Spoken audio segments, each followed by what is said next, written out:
Welcome to In a Nutshell, the podcast dedicated to all things agricultural consulting. I'm Dylan Brush here with soil genius and ag consultant Bill Brush, and we're delighted to accompany you on this journey where we break down the different aspects of agricultural consulting. In each episode, we'll dive into the realm of agriculture through the eyes of Bill Brush, where consultants like Bill play a vital role in empowering farmers, agribusiness, and agricultural organizations. If you're passionate about agriculture, problem solving, and enjoy a little bit of detective work, this podcast is tailor-made for you.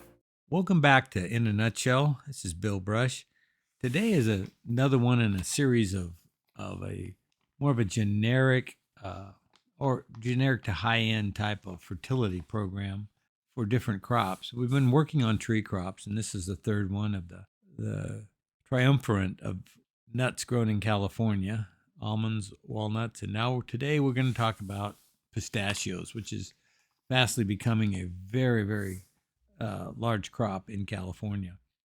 Lots of acres have been planted and have been planted. So it's going to be a larger and larger crop going forward.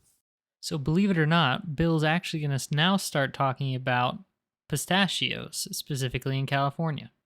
We talked earlier about almonds and walnuts, and pistachios is just a whole different beast. It's not nearly as heavily foliaged as you see in almonds and walnuts. Hence, it doesn't take as much water, which is a good crop because it's kind of created as a desert crop. And so we see a lot more of them grown down on the southern part of the valley where they are a little shorter of water. They survive. They don't prosper, but they'll at least survive in some real alkaline conditions, some really tough soil conditions down south. And so whereas walnuts or almonds wouldn't have a chance to survive there. So this at least gives you something that you can grow as an alternative into that soil. Because they aren't as big and they don't have near as much foliage, they don't require near as much phosphate as the almonds and walnuts. And so because of that, you need about, somewhere in the neighborhood of 10 to 12 pounds of phosphate's all you would need for the year for the removal. So that's as you get to these, even though they have kind of large leaves, they don't have a lot of them. There you can see through these pistachio trees. You can see the nuts and where they're set, and the way they set nuts is totally different than almonds and walnuts. And we'll talk about that in a second. Nitrogen, they also use a very, very in comparison, they're much closer to what you would put into a walnuts, not near what you would need in an almond tree. Again, even though we're putting on a lot of nuts, you're putting on a lot of shell, and that's more a function of potassium, where they do use more potassium. So you're going to be using 100 to probably 150 pounds of potassium per year. So, and then sulfur, again, just because it needs to be there all the time in a good number. It's about 100 pounds through it per acre throughout the season applied. The one major difference that I found in pistachios that really makes a big difference is once they start to bud out in the spring is constant feeding, NP and K, and then you can back off on the P after you get it up and going really well and make sure that sulfur's there, but a little bit all the time, feeding every week at least. And feeding every irrigation might be best, but just a small amount. One of those things is it just seems that the roots that they grow on are not super aggressive feeders. It's very difficult to get a lot of nutrition into a pistachio at any one time. And so if you aren't feeding it constantly, building all the time into the tissue and into the limbs, into the leaves, and all the way up to the point, because they can't catch up. If you say, oh gosh, we're way behind. I looked at my tissues. They're terrible. You're not going to catch up. They just can't make that leap to get you back to where you want to be. And so we'll start again, like I always do with post-harvest, because sometimes you can't get post-harvest on because you may defoliate them because you've underfed them. But I like to put about a fourth, it doesn't even have to be a full fourth of the year's NP and K post-harvest. Right after they're harvested, go in there because it's a great time to get nutrition into a plant because they have a root flush right after, somewhere around 7 to 10 days after you go through and shake them. It stimulates them to understand that the season's over. We've harvested our reproductive bodies, and it's time to build up some nutrition for next year. So you can easily get nutrition into crops post harvest. Okay. The nutrients that you need to be in that tree. They have to be before nut fill. Because as opposed to walnuts, which get pollinated and then grow and mature over a long period of time, and almonds that get bloom, set, grow, boom, done in 60 days, like really fast. And then it's the rest of the year to get to the mature shell hardening and then hull split and all of this. Pistachios do it all on the tail end of everything. It's the last thing they do. It will be pollinated inside that shell, and then it will take the season to build up a shell around that where that little nutlet has been pollinated. And it basically sits there and gets fed until you get late in the season, and then it starts to fill the nut. It's the only one of these three nut crops that fills at the end of the cycle, not at the beginning or the mid cycle. And so because of that, it grows rapidly. And the crop itself has been, it's matured or it's become a crop this way because it has to grow the nut very, very rapidly at the end to be able to have enough energy to split that shell. Anybody that's tried to eat and crack a pistachio with their teeth that's uncracked and already isn't split does that at their teeth, at their back of their teeth's peril, because it can crack teeth. It's so hard. And so because of that, that nut has to basically be opened by just growing so fast. It pushes open that actual hard shell. And when it does that, it will do that at the expense of the whole tree, because there is not enough energy in the germplasm in a pistachio if it is not opened up that it will be able to be planted and grow a crop. Remember, you hear me say this on and on about crops. They're indifferent to what we want.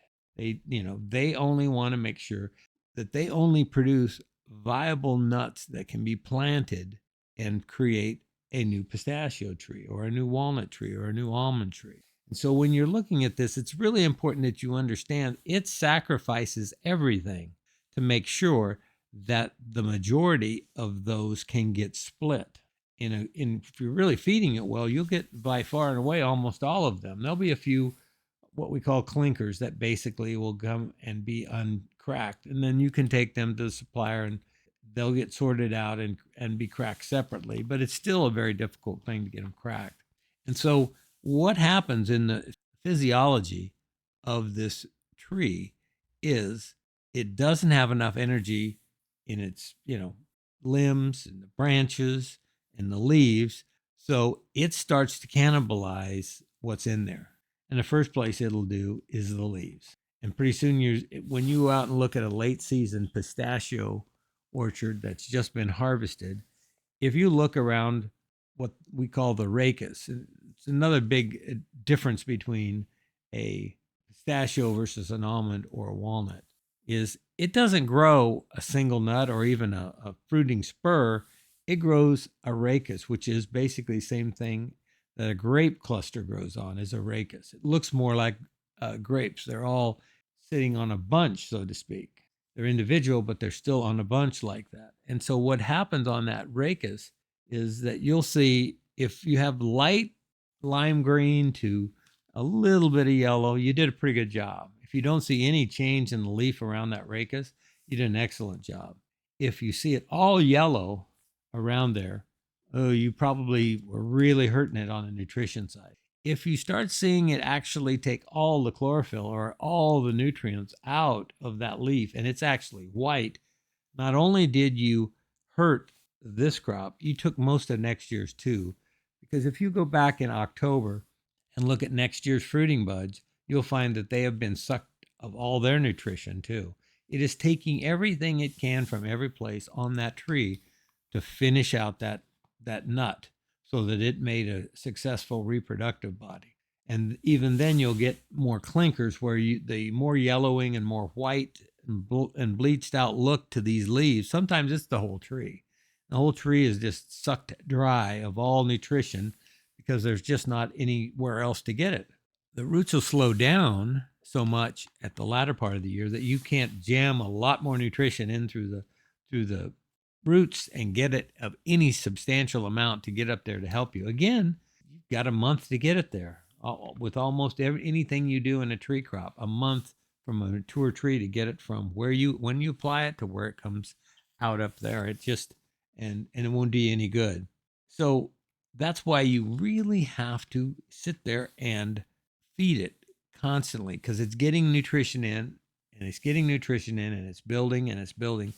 And as long as you have enough volume, in other words, you're putting enough nitrogen on, you're putting enough potassium on, you're putting enough phosphate on, and you've got enough sulfur, got a pretty good balance of your calcium, magnesium, reasonable amount on your micronutrients, you're going to do really well with pistachios as long as you continue that feeding. And just, the feedings that you do in April and May will be the same ones that you do in June and July.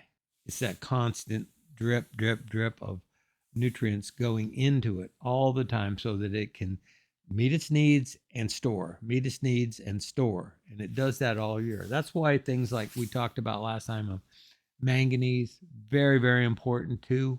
Not a lot of work's been done on it, but my guess is just because we want a bigger and bigger set on that rachis, I think manganese would be very, very helpful in that regard.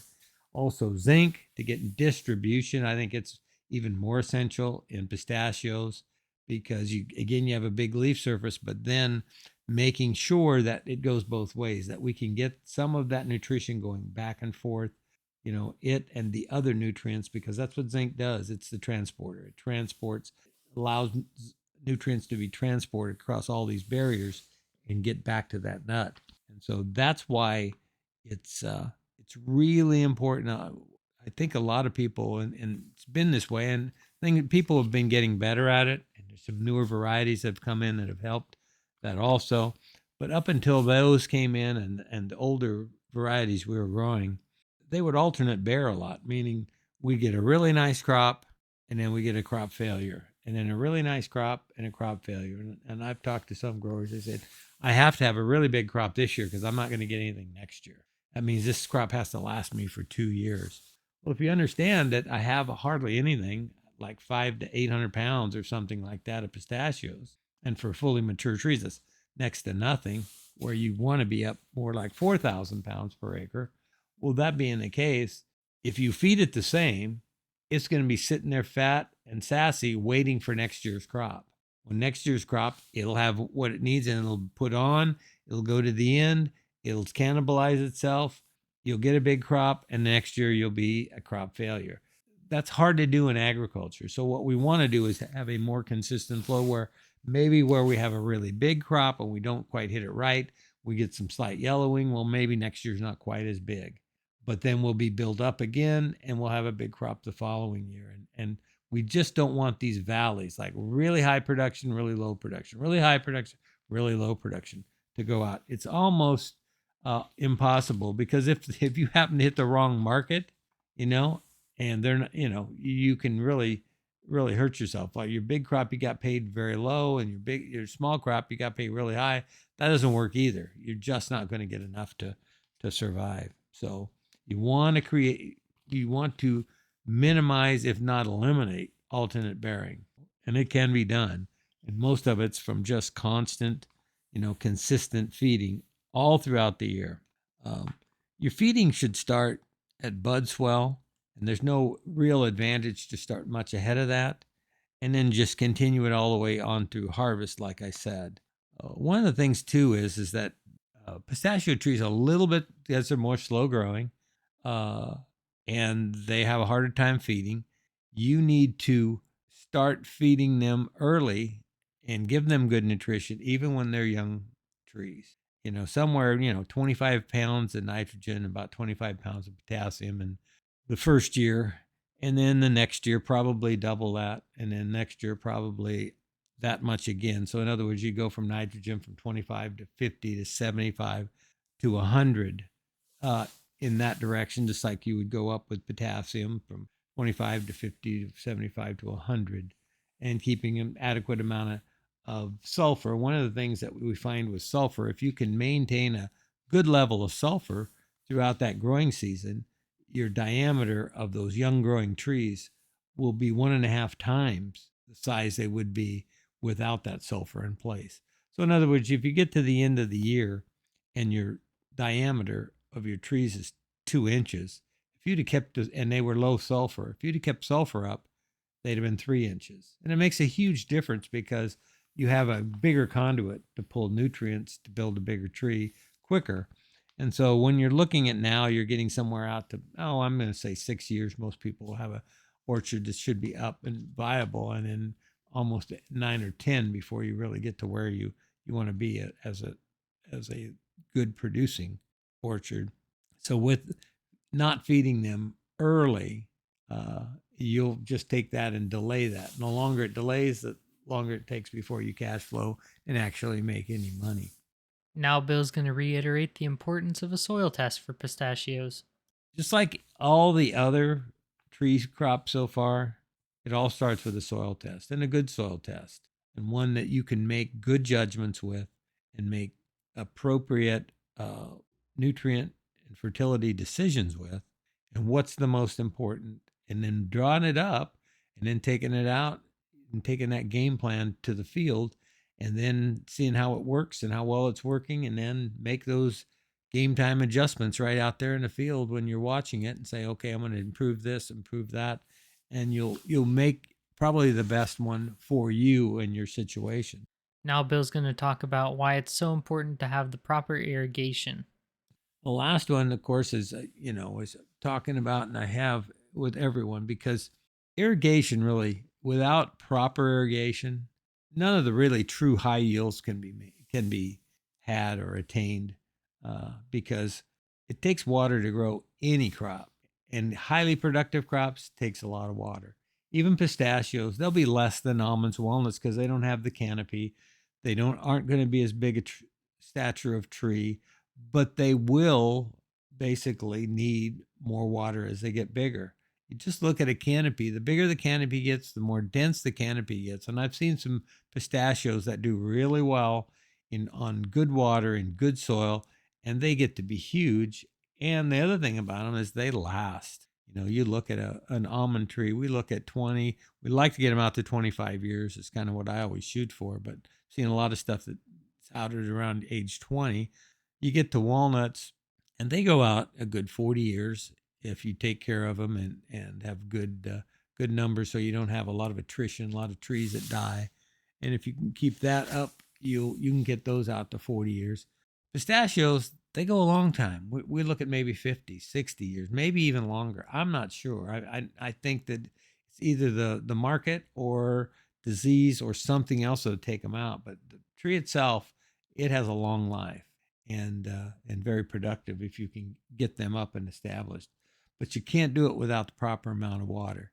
And there's a misnomer that people say, well, this is good pistachio ground, and they grow pistachios on ground that most anything else is not going to live on. I think I mentioned it earlier.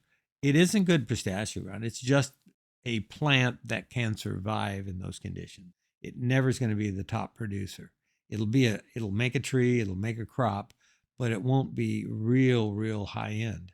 And you got to have good water. You got to have good soils.